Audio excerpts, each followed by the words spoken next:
from the Daily Mail. It's the most rewarding work we've ever done. Canadian doctor who's euthanized 400 people proudly shares how she helped kill man deemed incapable of choosing assisted suicide. As another physician says, she's helped 300 die. Did you guys know that euthanasia is now a leading cause of death in Canada? No, I had no idea. That's actually legal in Canada? Legal in Canada. You can go and just be like, I want to die, and then they'll be like, you got it. So we were just talking about health. Mm-hmm. You were saying Democrats don't want you to be healthy. No, quite the opposite. Now, this is Canada, so I'm not going to say it's one-for-one Democrats, but this establishment liberal machine side of things is all about, hey, man, walk into the suicide booth. We'll line you right up. It's a death cult. It's literally, essentially a death cult. And literally. Yeah. I mean, Bill Gates said that there's too many people in this world, and the Canadian healthcare system is overwhelmed. So what better solution by a state government than, of course, offer people to off themselves? There was a woman with chronic illness. Mm-hmm. She could not get health care in Canada because the system is bunk. So they offered to kill her instead. She does a commercial where she's like, at least I can die with dignity or whatever. And then a few days later, if the story goes viral because everyone's freaking out, like, yo, this is nuts. Right. This old interview gets released where she's like, please, I don't want to die. Like, I need my medical treatment. And it's just like, nightmare scenario, death panels like they were talking about 10 years ago. Wait a minute. Canada's supposed to have one of the best healthcare systems. They got a death care system now, and that's not even a joke. Yeah. I mean, look at this story. Stephen Crowder told me some scary stories about that socialized healthcare they got, apparently. It's pretty bad.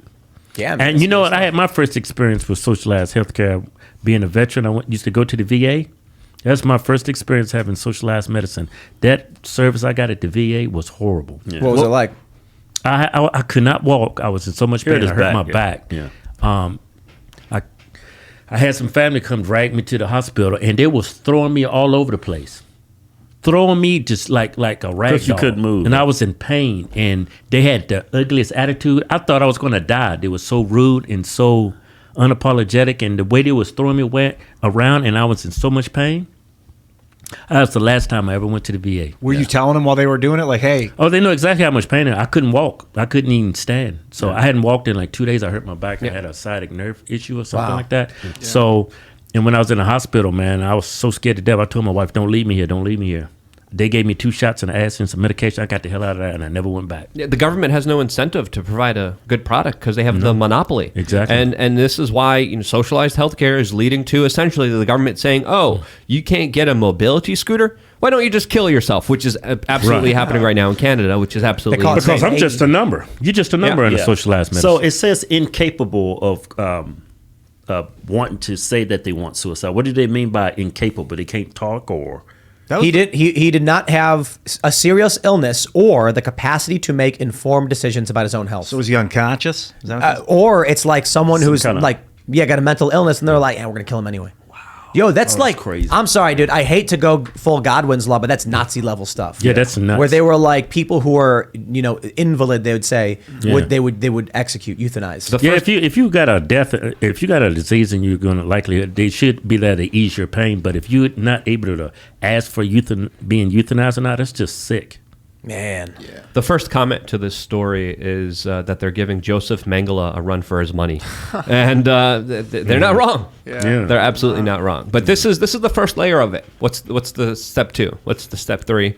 Well, the Nazis did skip the first level. They just went and executed them. They weren't asking, do you want to do it? So at least they said, get in the train car, and then the next thing you knew, you were in a death camp. Yeah. Dr. Kevorkian. At least they're asking. Dr. Kevorkian, he was like, those were terminally ill people, and they wanted to die, right? People who were really old, and they were like, I can't do this anymore. Every day hurts. Right. And he's like, I'm going to ease your suffering for you. I think about that because what do you do when you see like a deer hit by a car and its legs are broken? Yeah. Well, it's like, we're not going to leave it here just to wheeze out and suffer and die. You put it out of its misery. Right. It's an animal, though, not a person. Yeah. So I think I'm not sure if it was Seamus we talked about with this, but that's basically what he said. Like a human, you try and save no matter what. Animals, we don't, it's like we get it, it's suffering, we'll put it out of its misery. Yeah. My view is like, if you're past a certain age, if you're terminal, if you've got a time limit, then maybe it's okay to say, we figure out a way to give you dignity. But the problem with it is, the reason why I ultimately end up leaning away, I think it was Seamus who said this, is that you open the door, and next thing you know, they're going to find justifications. Yeah. This 15-year-old kid, but doctor said, the doctor's going to come out and be like, I think he's got 2 months to live. It's kind of And like he the has 10 gun years. argument too. You ban rifles, then they're gonna come for your handguns. You can't. Well, you they're can't kind give of them doing it kind of already. Like if you're on life support and you're unresponsive, they want the family to pull That's the if you're cord. brain dead though. Yeah. Well, it But depends. some people's came back. How do we even know someone's brain dead is the challenge, right? Yeah. So it's like the doctor might. What we're really saying is like, do you trust the doctor? And so you're. I don't trust any doctor after this whole. Think about how scary that must be if you're like, they call it locked in syndrome or whatever. Like you can move your eyes, but you can't move your body. Right. And the doctor's shining the light and you're moving, and the doctor goes, look up for yes, and you look up. And he's like, look down for no, and you look down. And he goes, nah, I think it's a stimulant. I don't think it's actually in there. And you're like, That's some Twilight and then- Zone stuff like yeah, that. but this has happened, and then the Yeah. doctor's like, I recommend pulling the plug. And Right. and people like you're screaming in your mind. Yeah. There have been many. I mean, look, there's a lot of people on the planet. A lot of people have lived. Of course, there are stories like this. It's not magical that it happened. People who are paralyzed.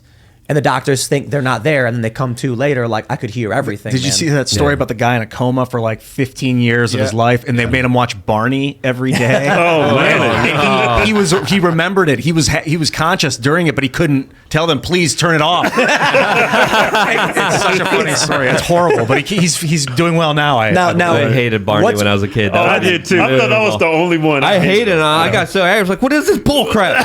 Yeah, that laugh. Oh, it What's drove me worse? crazy.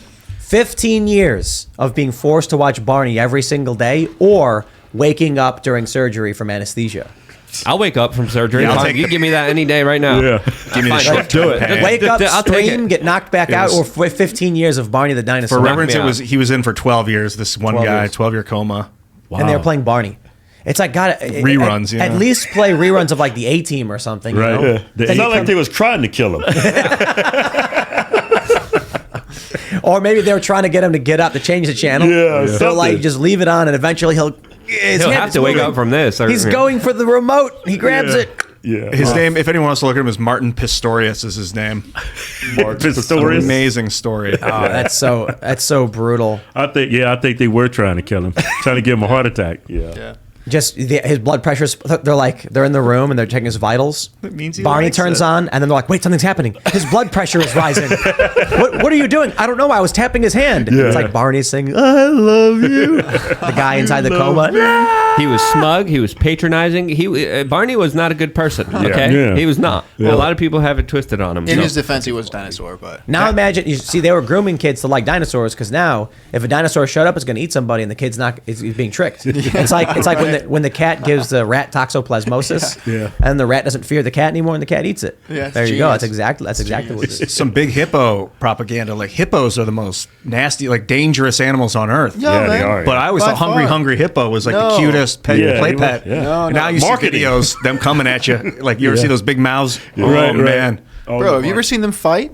no. You don't want that smoke, dude.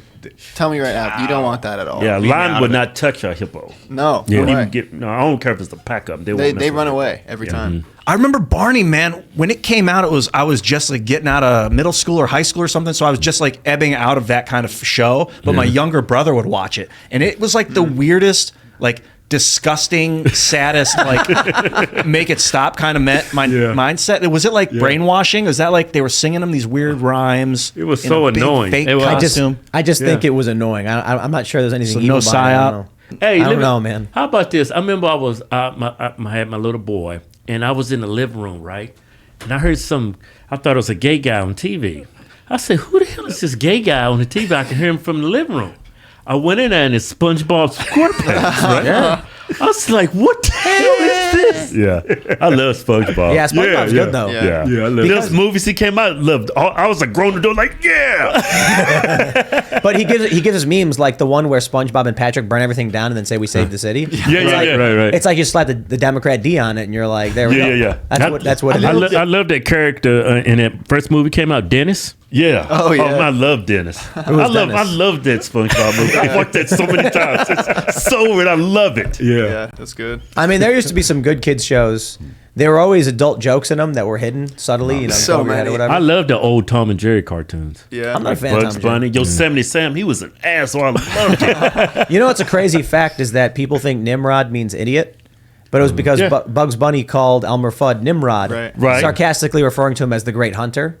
So he was like, "Hey, Nimrod," and then people who didn't know anything about I thought it meant idiot or something. exactly because people watching Bugs Bunny didn't understand the joke. Nimrod is the Great Hunter. Right. Elmer Fudd's not. Oh, yeah. So we called him Nimrod, and then everyone assumed he was calling him an idiot. Nimrod. Like, Yeah, what is they it even canceled like? all those cartoons because they said it was teaching violence to kids. Oh man. Yeah. And then they started making video games. They call it walking simulators. Have you heard about this? This has been for a while now. Video games and movies are all violent. Right. Like watch any. I was watching the trailer. They did some kind of like live stream for the new Harry Potter video game, and it's like it's Harry Potter. It's as millennial woke as they come. The kids love this stuff. And then it's like he goes, and now for combat. And then it shows some dude like levitating a guy, slicing him up and slamming him into walls. And I was just like, this combat's a part of like how we play games. Yeah. Right. But a lot of woke people want to remove that element and make games about like holding hands, singing, and like planting flowers. No fun and in stuff. that. No, hey man, look, like there's some games. What's that game that everyone plays where you're like on the island? Do you know what I'm talking about? Minecraft? No, but Minecraft's got some violence because you're like hitting cactuses or something. Yeah. Those weird little monsters. What's those creepers trying to ruin your house and stuff? No, but there's a game. There's a game where you're on like an island with a bunch of animal people. Are people can tell me what that game is in the chat? You know what I'm talking about. I don't know these animal games. people. Yeah, you know what I'm talking about. The Animal people, man. And Harvest Moon. Harvest Moon. Is that it with the animal? Yeah, that's Got right. animal That's people. right. Yeah, and like you plant. What do you do? Like you plant a garden or something? Yeah, you just like live a life. You mean furries? Are you talking about furries? I don't know about that. That's from Stardew Valley. Yeah, Stardew Valley. That's is that one? That's one of the new ones. That's the new Harvest Moon. Yeah. Oh, see, there you go. That's what I'm Most saying. the I was saying like super not popular every game is violent, Yeah. but they're trying to take violence out of games. And it's like, look, you play a game that's violent, fine. Now what they're doing is they're trying to make Grand Theft Auto woke by making the main character a female. So it's like, so if you want to bang hookers and shoot people, you can be a woman when you do it now. Dude, That's wokeness, I guess. You know what game is super racist and violent? Chess.